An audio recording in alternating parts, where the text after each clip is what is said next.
नमो बुद्धाय। आज हम धम्मपद की गाथा क्रमांक 2 पर चर्चा करेंगे। भगवान बुद्ध सर्वदा दूसरों के हित को ध्यान में रखते हुए उपदेश दिया करते थे। धम्मपद सुत्त पिटक के खुद्दक निकाय के अंतर्गत आता है। खुद्दक निकाय के अंतर्गत 19 ग्रंथ हैं और उन ग्रंथों में से एक ग्रंथ है धम्मपद। भारतीय दर्शन में गीता का जो महत्व है उतना ही बौद्ध दर्शन में धम्मपद का है। धम्मपद का अनुवाद विश्व के लगभग सभी भाषाओं में उपलब्ध है। ग्रीक, चीनी भाषा के क्षेत्र बुद्ध के जन्म स्थान से यद्यपि बहुत दूर जरूर हैं, फिर भी उन भाषाओं में भी धम्मपद उपलब्ध है। धम्मपद के अंतर्गत सभी गाथाओं को समझने की हम कोशिश करेंगे। भगवान बुद्ध ने धम्मपद की गाथा क्रमांक 51 में लिखा है कि जैसे कोई फूल सुंदर और वर्णयुक्त होने पर भी गंध से रहित हो, वैसे ही अच्छी कही हुई बुद्ध वाणी भी फल रहित होती है यदि कोई उसके अनुसार आचरण न करे। तो वहीं दूसरी ओर गाथा क्रमांक 52 में भी लिखा है कि जैसे कोई फूल सुंदर और गंधयुक्त हो, वैसे अच्छी कही हुई बुद्ध वाणी भी फलदायी होती है यदि कोई उसके अनुसार आचरण करे। तो समाज के प्रत्येक वर्ग को चाहिए कि धम्मपद की गाथाओं को आत्मसात करे तथा समाज के अंदर आपसी मनमुटाव को बुझाने की कोशिश करे। तो आज हम जानते हैं कि गाथा क्रमांक 2 में क्या है। धम्मपद का श्लोक 2 इस प्रकार है। मनोपभंगमा धम्मा मनोसेठा मनोमया मनसा चे प्रसन्नेन भासति वा करोति वा ततोनम सुख मनवेति छाया वा अनपायनी। अर्थात यदि हम हिंदी में समझें, मन सभी धर्मों का अगुआ है, मन ही प्रधान है, सभी धर्म मनोमय हैं।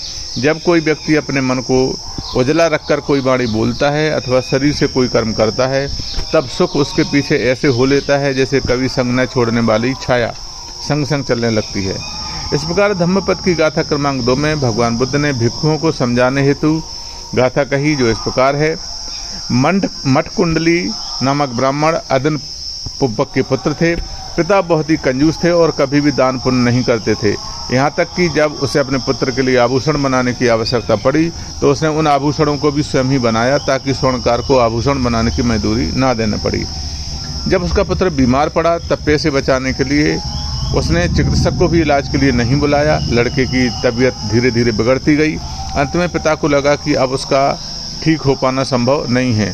फिर भी चिकित्सक को बुलाने के लिए के बजाय अदन्य पुबक ने अपने पुत्र को घर के बाहर खाट पर लिटा दिया ताकि लोग घर के अंदर ना आ सकें और उसके धन दौलत को ना देख सकें। उस दिन प्रातः भगवान बुद्ध ने ध्यान साधना में अपनी अंतर्दृष्टि से पाया और अपने अंतर्दृष्टि में मठकुंडली को उन्होंने देखा कि मठकुंडली के आध्यात्मिक कल्याण का समय अब आ गया है। अतः उनके चरण मठकुंडली के घर की ओर चल पड़े। चारका करते हुए भगवान गौतम बुद्ध मठकुंडली के घर के सामने पहुंच गए।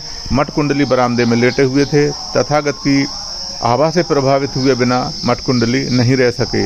भीतर से उसका हृदय भगवान बुद्ध के दर्शन के लिए बेचैन हो रहा था, पर उसका शरीर जवाब दे रहा था। उसकी काया खाट पर थी, परंतु वह बुद्ध के साथ अंतर्मन से जुड़ चुका था। अंतिम समय आ गया। मठकुंडली ने आंखें मूंद ली। मरते समय उसका हृदय भगवान बुद्ध के प्रति श्रद्धा से भरा हुआ था। उसका जन्म मरने के बाद ताबतिन से दिव्यलोक में हुआ। उसने वहां से देखा कि उसके पिता उसकी मृत्यु पर बेहाल होकर रो रहा है। मठकुंडली अपने पुराने रूप में प्रकट हुआ। उसने अपने पिता को अपने पूर्व जन्म के बारे में बताया तथा पिता से भगवान बुद्ध को घर में भोजन के लिए आमंत्रित करने हेतु कहा। भगवान बुद्ध भोजन के लिए आमंत्रित किए गए।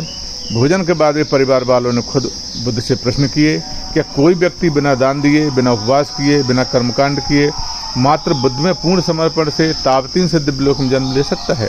प्रत्युत्तर में भगवान बुद्ध ने मठकुंडली को उसी समय सम्मुख सभी लोगों के सामने प्रकट होने के लिए कहा। आदेश पाकर मठकुंडली आम जनता के सामने प्रकट हुए तथा स्पष्ट किया कि उसका जन्म ताबतीन से दिव्यलोक में हुआ है। उसे देखकर सभी को विश्वास करना पड़ा। यह भगवान बुद्ध के प्रति पूर्ण समर्पण से मठकुंडली को इतना अधिक लाभ हुआ था।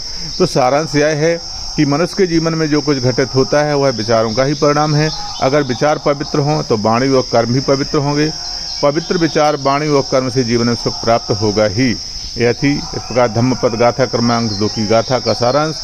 जल्दी हम धम्मपद की गाथा क्रमांक 3 के साथ पुनः उपस्थित होंगे। तब तक के लिए आपको सभी को बहुत बहुत धन्यवाद। नमो बुद्धाय। यदि आपको धम्मपद गाथा अच्छी लगी हो तो कृपया करके संविधान के स्वर चैनल को लाइक करें, सब्सक्राइब करें। नमो बुद्धाय।